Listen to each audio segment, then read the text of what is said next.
What's up, Lego builders? Welcome back to Coconut Brick Studios, and today I'm going to be giving you a beginner's guide on how to light up your Lego projects. Lighting up your Lego projects or your Lego sets is a great way to not only make them look better, but just overall enhance the quality of the build and the set. I've been wanting to light up my Lego MOCs for quite some time now, and I just haven't worked up the gumption or the desire to really buckle down and do it. You know, I'm not really much of an electrician. I haven't had a whole lot of experience in that area, and so it was pretty intimidating to me for the longest while. But doing Utapau and wanting to put my best work forward in this MOC, I felt like it was high time that I really figured out this whole lighting thing. And I've been really happy with the results so far. I know a lot of you guys have seen Utapau and what it's looked like lit up. So what I'm going to be doing in this video is giving you guys step-by-step instructions from beginning to end on how to find, buy, set up, and light your Lego MOCs. This isn't going to be anything super crazy or super complex. It's basically for someone who is a beginner such as myself.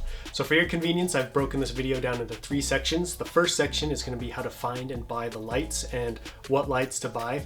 The second one will be what comes in the kit, as well as setting up the lights so you can power them and explaining what the different components are. And step 3 will be showing you some basic lighting techniques that I used in Utapau, which will maybe give you guys some ideas for lighting up your own projects. All that being said, I got a great video planned. Let's go dive in. First things first, I'm going to show you guys how and where to get the lights. So here we are on Light My Bricks official website. And you're going to want to come over here to this drop down tab right here, our products. There are 2 categories that are kind of the main categories for lighting your own stuff, and you've got the DIY range right here, which is basically all of your individual components. So we got lighting, cabling, expansion boards, effects. Now don't worry if you're not familiar with any of that yet, that's fine. You're going to want to come over here to light kits by type and come down here to the bottom where you see starter kits. So this was the starter kit that was recommended to me by my friend SW Bricks and Figs. The starter kit mixed lights, 6 lights. This is a great way to start lighting your MOCs, especially if you have no idea what you're doing, because it comes with all the basic components. You've got 1 battery pack, some connector cables, individual lights, and some LED light strips, as well as the expansion board. And then it does come with 2 1x6 plate. These stick to the back of your LED strips so you can hook them to, different Lego bricks and stuff like that. It does also come with these little adhesive squares right here, so if you want to stick these individual lights directly to something, then you've got these sticky options right here. It does require 2 CR2032 batteries. These are pretty easy to find. You can find them at your local supermarket or whatever. Another great thing about this starter kit is both the lights you get are white light, and this is a great color temperature to start with in my opinion, just because using white light, because it has no real distinct color of its own, you can then easily change the color temperature with different colored studs and transparent bricks. However, if you do want to get different colored lights, they do have that in the DIY range. So once you get this starter kit and start to get things figured out, you can then go into the DIY range and then figure out better, like, okay, what do I need to customize these lights to my own MOC? For any of you guys who are curious, I did the math, and it's actually cheaper to buy all of these components in the starter kit than if you were to purchase them individually. So they do give you a bit of a deal that way. And in my opinion, $30 is worth what you got here. My first time I bought 2 of these starter kits and I was able to do quite a bit of stuff. I have had to go back to get more customized things for Utapau and stuff like that, but overall the starter kit is a great place to start. This is what the starter kit comes in. On the inside are all the different components. So we'll go through these bags in just a second and I'll show you guys what each one is and what it does. This is the one that you're going to want to keep. This thing is really just like a little card, a little welcome thing, or I don't know, something. I haven't really read it, to be honest, but this is kind of like the instruction manual.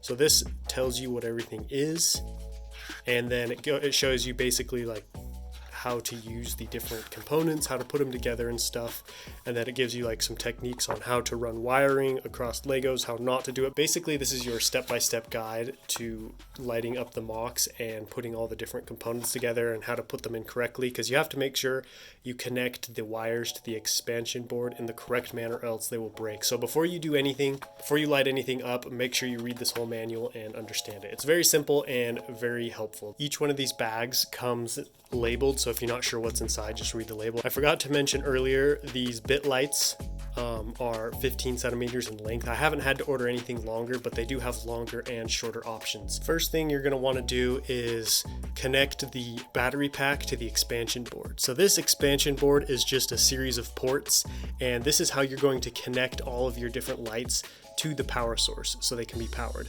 This is a six port expansion board, the one that comes in the starter kit.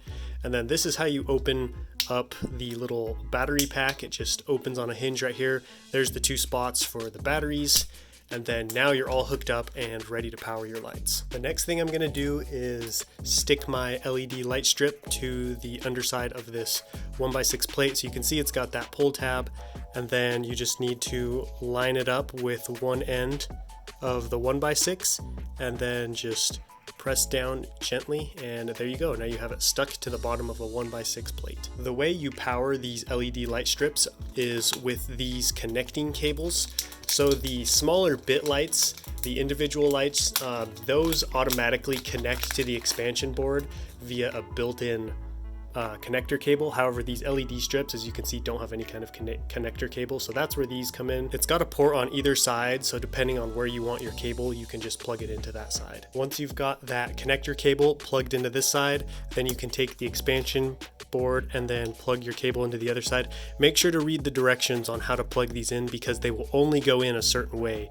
And if you do it the wrong way, you're going to break your connector cable and you could potentially break your expansion board. The other light you get in the starter kit is this bit light. So it's just an individual light on the end of a cable. So this one is even easier than the LED light strip because it just plugs right in to the expansion board like that, and then you're all ready to go. So now that I've given you guys a basic overview of how to connect everything together and what connects to what and how to power it all, I want to show you guys a few beginner techniques that I've been using to light up my MOCs. Now, before I get into these techniques, I just want to point out that these are not how you have to use these lights. These are merely some suggestions and things that I have found to work pretty cool. So the first thing I'm going to show you is how I've been lighting up my windows for Utapao. So I use the LED light strip for these instead of the individual bit lights, because there's 2 lights connected to this and they're kind of spread out along a strip.